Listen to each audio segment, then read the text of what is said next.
Welcome, everybody. Welcome to the What the Football Show. This is the BH and Scrubber Show. Tonight, we're going to do a little breakdown of the upcoming preseason game against the Browns. And today's show is going to be about some of the things that we're going to be looking for in that game that we always look for to be improved by our team, just trends and things that need to be fixed up. And of course, it wouldn't be the BH and Scrubber Show without my boy BH. Welcome, BH. Hey, Scrub. Yeah, man, it's good to be back.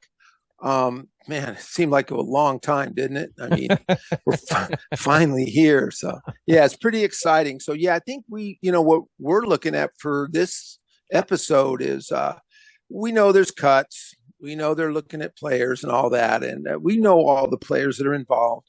But I think one thing we kind of want to focus on is kind of what they're going to do, how they're going to approach the game, what kind of results they're going to get as to compared to before. Mm-hmm. You know, something you talk about, man, you know, like game awareness, clock awareness, just different.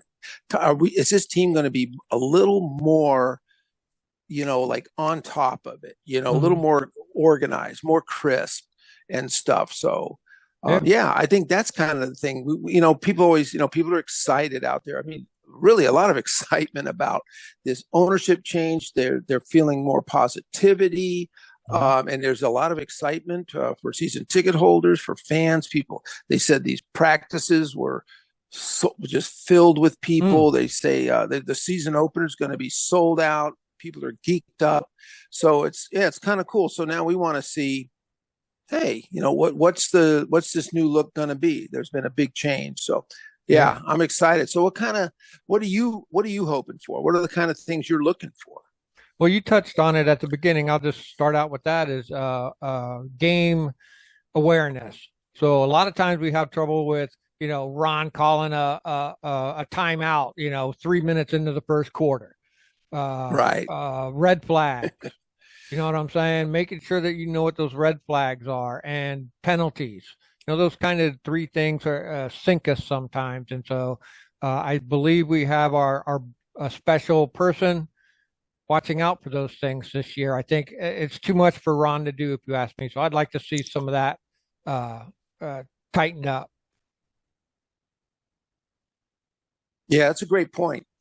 Because I don't remember the guy's name, but I mean, after the season in the off season, they did say, hey, we've designated this guy to look at situational football. Mm-hmm. Don't, like you said, timeouts at the right time. Why are you doing the challenge flag on a play that everyone, even at the stadium, can see the replay and go, what are you doing? Why did you challenge that? Why waste it? So now we've got someone specific to that. That's good. I think it was Zambezi. So I like that, and was it Zambezi? I think it is. To do that? I think it was Zampese. Yeah, I forget. They gave him some kind of a title. But hey, for me, whatever it is, let's do it. And and I think it'll be for me. I think there's a lot of things like we can talk about. I mean, like third down, we got a gripe. Yep. And I think a lot, we're not different than a lot of teams that aren't successful are terrible at third down. It's sort of, that's sort of how it is, right? Mm-hmm. And so we want to see like what plays are called at third down. How do they approach third down? Also, how do they approach goal line? Once again, our goal line stinks and has, but it's not. That's just what bad teams do. That's why they lose, because third down and goal line is so important. We're no different, but let's see how, when we're down at that goal line, let's see how they approach it and see if they seemed before in the old regime to be very nervous. I just felt like there was always trepidation. Oh, they were tight. It didn't seem like there was a positive, hey, it's 3rd and 1. We're going to get this thing. It's like, it's 3rd and 1 and I hope we get it. Yeah. So that's what I'm looking for. The player cuts and the personnel, that'll all take care of itself. But what we talk all the time, man, is a culture change. Are we going to see that reflected on the field? Yeah, we just you know. didn't trust Heineke or what's his name? Wentz. Wentz. We just didn't trust them, and I don't think they trusted themselves either. And so that's where that if you're not 100%, you see some other people in the red zone, like Mahomes and people like that. They know they're going to score. You know what I'm Yeah. saying? They have that confidence, and these guys, they've been known to blow it. Throw the pick, and just not make it. So and always or Yeah. have it in their head. Well, we can get the field goal. That shouldn't be your thinking, and I don't think EB is going to let that creep into their mind. So yeah, red zone, goal line, those we definitely need to improve on that. So, and like you said, third down, I try and say both sides of the ball, but I think our defense does really good on the other side of the third downs. So our defense Yes. should be strong in that I mean, I think area. that's kind of what we're kind of looking at it from an offensive standpoint. That's natural. And I think the defense is fine. And I think another thing to look at, and I think everyone's going to look at, not just us, the whole NFL media and community. What does Sam Howell look like? Yeah. He is going to have all eyes on him, and that's natural and understandable. So that'll be interesting to see. Let's see how he does getting the ball out quick, adapting. And obviously, he's not the only guy that's got to adapt to Bieniemy's offense. Everybody does, but all eyes will be on him. So that'll be exciting to see when all's said and done. When we're next week, when we're talking, how did Sam look? Yeah, because he is going to be, I believe they said he's going to be starting the game, right? Cool. Yep. We'll definitely get to see highlights of that. I'm not going to be able to see the game, but hopefully we'll get to see him Yeah. uh, do his thing. So a couple of the things that now regarding him and the offense, some of the things that we could never do and most teams can't do, like you said, is I think they're looking at RPOs, they're looking at sweeps, they're looking at screens, and I think those Yep. three things kind of all go together, in my opinion. The RPO, how you work that works into screens, and works into your running game. So I would like to see how they're going to develop that, because we always just used to use the screen as a last minute thing. We never did it, and other teams were just waiting to just run in and grab the ball from us. So I'd like to see how that develops. I know. Well, Yeah, I agree, and I think we did talk a little bit after the show this last weekend that Howell really did come from an RPO style in college. That's kind of how he was, and he ran a lot too. So for him to be transitioned back to this, I think will be an advantage for him. He knows it. He's not a guy who was in another kind of a offensive structure in college, and then you know what I mean, and is having to learn it. He did it a lot, and this does have that West Coast sort of feel. So that's another thing. Now that we're talking about that, is sort of the offensive scheme difference. I mean, we're talking, this is sort of that RPO West Coast offense, yeah, where it was Turner, like his dad did, sort of the Eric Coryell kind of stuff, more of a, not completely different, but they are different philosophies. So that will be interesting to see the new philosophy and see how it shapes our offense. I think that'll be another thing to be kind of fun to watch, like what you said. Not just throwing a screen because, oh yeah, we got to throw a screen. Is like what we've heard is Bieniemy. He designs his screens. He designs his guys open. They talk, even Travis Kelce. I mean, as great as he is, I've seen a lot of stuff where they talk about they designed plays and got him open specifically. Mm-hmm. They didn't just rely just on him. There's always a plan. Things just didn't happen on accident. And another thing you just said too is how we weren't committed to the screens and how we ran the screens, and teams seemed to smell it out. And boy, did they, because I know we had some early success with Curtis Samuel doing some bubble screens and some jet sweeps. And then it seemed like after that, every time Curtis Samuel came in, they just killed him. They were ready. And it was almost like Turner just sort of had a 4 or 5 play plan, and we'd run it out of only one offensive setup. And teams look at that and go, oh, we know what they're going to do. Yeah. Because they didn't run a lot of different plays out of different alignments to really throw teams off. I think there was a tendency to run the same kind of plays out of certain alignments. And in the NFL, You just can't do that, you know. And I think that's something that Bieniemy will do really well with. So yeah, it's kind of exciting to think about them doing that kind of offense. Yeah, definitely. Let's see, what else do I got down here? Just keep it on the offense. I'd like to see how the O line is going to work. Uh, Yeah, it's going to be a tough one. You know what I mean? They just have to always, we talk about here on this channel, is that the defense needs to stop the other team from scoring some points, and then all the offense has to do is score just a few points to win, more than 20 points, and we can win.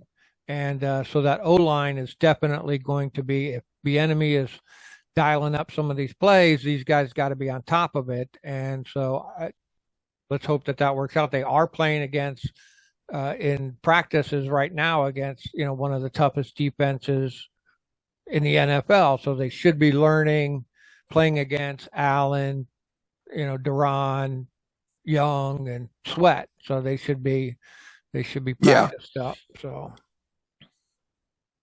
yeah, it'll be good. And I think, you know, like going back to what you said about running RPOs, bubble screens, jet sweeps, there's a lot of that that second tier offensive line blocking where it's not just, you know, it's not a road grading. You don't just lock on a guy and drive him into the ground. It's you take your primary guy and you get out into space, or you pull and you get out into space. And that's a lot harder to do for those big guys. yeah. But you're going to see more of that. So yeah, how do they do in that realm? Are they getting out there in time? Are they, you know, are they making their blocks too? So it's not as standard as before. So yeah, that'll be good. That'll be good to watch. See how they react to all that. Yeah. So I got another thing here. You know, special teams. How's Joey Sly going to do on the point after? You know, and I guess Tressway was having some tightening in his back or something, so we got another guy coming in to punt. But I think Tress is still going to hold. Maybe the new guy's going to punt for a while. That'll be good. So that's fine with me. But for me, mostly it's who our gunners going to be. How is Sly going to do? What's this battle between him and I forget the other dude's name? But yeah, I really want to see, because specialty, our punt returner, you know, we need somebody in there who can, you know, what's his name, would only at the most get 6 yards, 9. If it wasn't fair catching, 9 yards would be like a good run for him. So we need somebody who can do more than that. So I'd like to see that change too. Yeah, Dax Milne. Yeah, he is sort of, you know. And you know, you never know too. Like, are they asking him to do that? You know, sometimes you're just told to do that. You know, who knows about the mindset? You know, so yeah, but both kicks and punts, right? We want to see some. Let's just see some dynamic guys out there for once. Yeah, I'd like to see that. Yeah, and then Mitch Badgley, who is pretty solid but doesn't have a great leg. So I don't know about him for long field goals, and I don't know about him for kicking it out of the end zone. But you know, we had to bring someone in. We couldn't just let Joey Sly go out there without any competition. Yep. Yeah, I agree. Couldn't happen. I agree. Well, you know, I think talk about the offense. It'll be interesting. The only thing I've gotten is we know that the starters go out there, but a lot of it is, they said it's based on how crisp they are, how long they'll stay out. Some people were saying that no one's heard that it's going to be 2 series, 1 series, 3 series. So they feel a lot of it is if they can go out there and just look crisp and good, not necessarily scoring, but if they go out there and they look a little mismanaged, they look, you know, they're hesitant and they're not they might just make them go back out. Like, show us something. You guys got to organize this and get this a little crisper. Yeah. So you know, I wouldn't mind seeing 3 series of offense out there. And, you know, I mean, maybe give Terry and the running backs a bit of let them sit down, but, you know, give Howell his starting line, and, you know, we got good receivers, you know, but I mean, just don't gut the team for Howell out there. But I would love to see 3 full series, but once again, we'll address that next week when we see it, because we don't know. Yeah, oh, exactly. So it's a lot of what I have. The only other thing I would say is, like, on our defense, you know, just keep working that. we need to get turnovers on our defense. It'd be nice to have even during passing plays, if you can have the four-man rush on them passing plays, you can have, good defensive backs out there too. If your four-man can get some good pressure, and let the DBs do their thing, tighten all that up. If the DBs can just cover for that 2.5 seconds and let the front line get some pressure on the other quarterback and do that front back squeeze on them, and that's how we'll hold them to points. I'd like to see that tightened up too. Yeah, that's the great philosophy. And for once, I mean, we're a team that's set up to work that way, because I know a lot of teams say, "Boy, if we could just get a great rush with our front four." Well, but who's your front four? They're not fair if you got one good guy and three sort of good guys. That's really hard to do. But we have four really good guys. So, yeah, to your point, the theory is those four guys put the pressure, push the pocket back, and it just. Now the quarterback's got all those DBs to look at, like, oh crap, and then vice versa. If those guys tighten up when the quarterback looks up and he has to get to his third read, then it's over. Yeah. Because our guys, I mean, you're talking Montez Sweat, Chase Young, those guys are penetrating.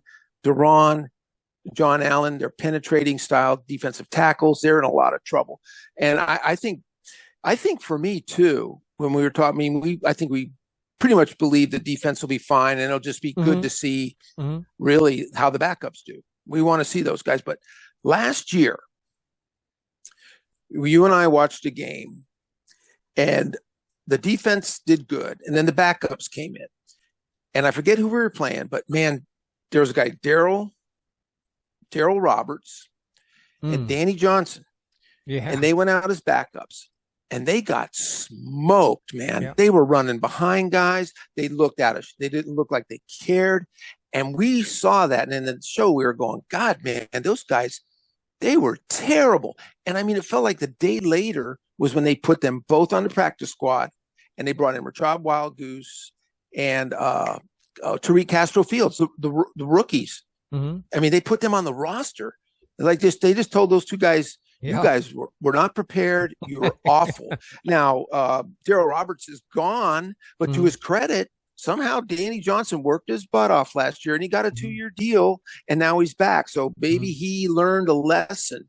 Like, dude, don't roll in to training camp and say, yeah, by the first week or second week of the year, man, I'm going to be killing it. No, you start killing it when you come in. So I want to see that. I want to see those DBs. I want to see Ridgeway and Fedarian at defensive tackles, keeping the same amount of intensity as our first stringers. You know what I mean? Maybe they can't be that good, but we want to see them doing just about as good. Mm-hmm. And you know what I mean? But I remember that last year. That was embarrassing, man. After our first string did so good, and those guys got chewed up. Yeah. So Christian Holmes too got burned a few times in a couple games too, but he's still out there. Did he ever? But yeah, and he was a rook.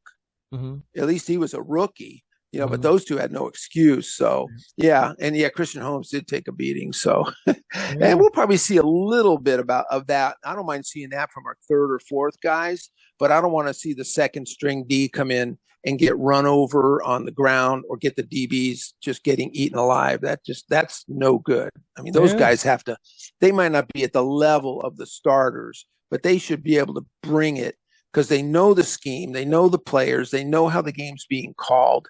They should be able to make it work. Yeah. So let's see what they do. So I did hear one quick thing. Checking things out, is that Ron was pretty adamant that they probably won't have any starters in the third preseason game. Really? That they're not. Yeah. I mean, I read it on a couple sources, so let's keep our eye on that. But I did hear that they're not, they feel like they can take care of it in practice. They don't want any injuries. They're going to have plenty of practices between them, but we're talking 2.5 weeks now till the first game. It's quite a big stretch. Yeah. But I'm just hearing that's the philosophy. So this game, the next game, are the two games where we'll see the starters and get a chance to see, especially our offense, to see how it clicks.